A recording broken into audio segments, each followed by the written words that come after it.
Halo, berjumpa lagi dengan saya Muhammad Azmi. Di video kali ini kita akan lanjut ke model Yonout-nya ya. Nah, secara umum yang namanya model yaitu untuk mengatur koneksi antara controller ke Fuse ya. Jadi sebagai jembatan ataupun database-nya untuk misalkan mengambil ataupun memasukkan ataupun mengambil suatu data. Nah, di library Yonout versi 3 ini, terutama di modelnya, ini sudah disediakan lumayan banyak ya. Ini kalau kita lihat barisnya total 2800 baris yang memiliki fungsinya masing-masing. Nah, kalau kita lihat secara sekilas, di sini ada namanya public function DB. Ya, jelas untuk menyiapkan ataupun mengatur nama database yang akan digunakan di dalam setiap fungsi-fungsi yang ada di sini. Nah, kalau kita lanjut kepada bagian hash password, ini gunanya untuk menghash password yang akan dimasukkan oleh usersnya. Ini sudah tersiap disediakan semua. Kemudian activate untuk mengaktifkan akun users, jadi ini bisa nanti dipanggil. Jadi dia akan hanya mengganti status. Nah, sebenarnya kalau kita buat sistem manajemen user sendiri, sebenarnya gampang untuk bagian activate ini. Kita langsung update saja field yang ada di dalam tabel usersnya. Jadi kalau kita lihat di sini kan aktif nih. Nah, kita lihat di bagian aktifnya adalah satu.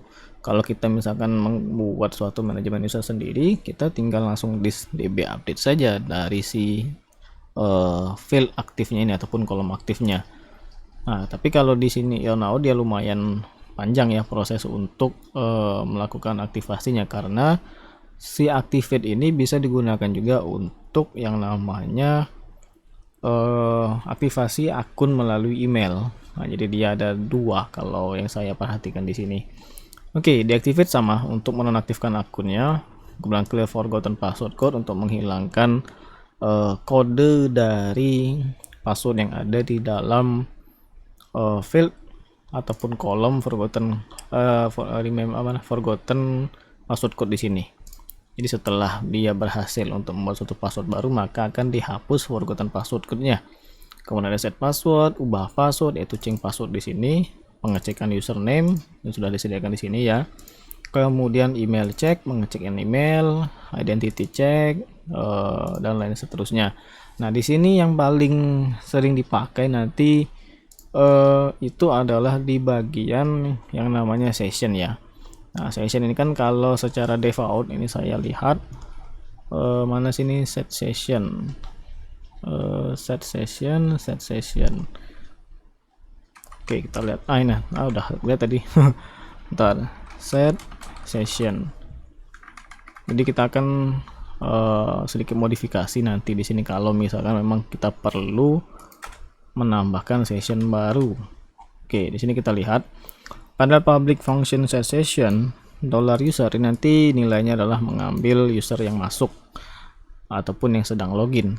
Ada yang namanya identity, kemudian identity column ini mengambil patokannya apakah dia itu sebagai username ataupun email ataupun yang lain. Kemudian di sini ada namanya email. Jadi nanti kita akan coba ganti identity-nya itu menjadi username saja ya, supaya sama-sama kepake. Antara email dan username sama-sama kepakai. Oke, kemudian di bagian bawahnya adalah user ID, old last login sebagai kapan dia terakhir login, last checknya ini kapan pengecekan dengan data time di sini. Nah, kemudian bagaimana kalau misalnya ini menambahkan data session baru? Kita tinggal masukkan saja di bagian bawah sini. Namanya apa? Misalkan tadi kalau kita lihat di users ada yang namanya company. Jadi kalau kita masukkan di sini, kita copy saja nih. Ini sebagai company. Jadi nanti kita panggil bisa di session tanda panah company ke kanan. Ntar saya tunjukkan. Jadi kita panggil dari DB ya. Ini company kita masukkan. Oke. Jadi sudah langsung bisa kita pakai si company-nya nanti. Kemudian kita coba ya nanti ya untuk di bagian views-nya. Kita coba testing sebentar ya. Ini saya simpan dulu. Kita coba lihat localhost ini sudah ada sih. Oke, kita langsung login saja. Tapi kayaknya ini belum saya atur. Nantilah atau akan saya buat saja di video tersendiri. Tapi yang jelas ini kita simpan dulu ya. Kita simpan karena di bagian config di sini kalau nggak salah ini belum saya atur nih. Nah kan base URL belum saya atur, indeks PHP, indeks page juga belum saya atur. Jadi sampai jumpa di video selanjutnya.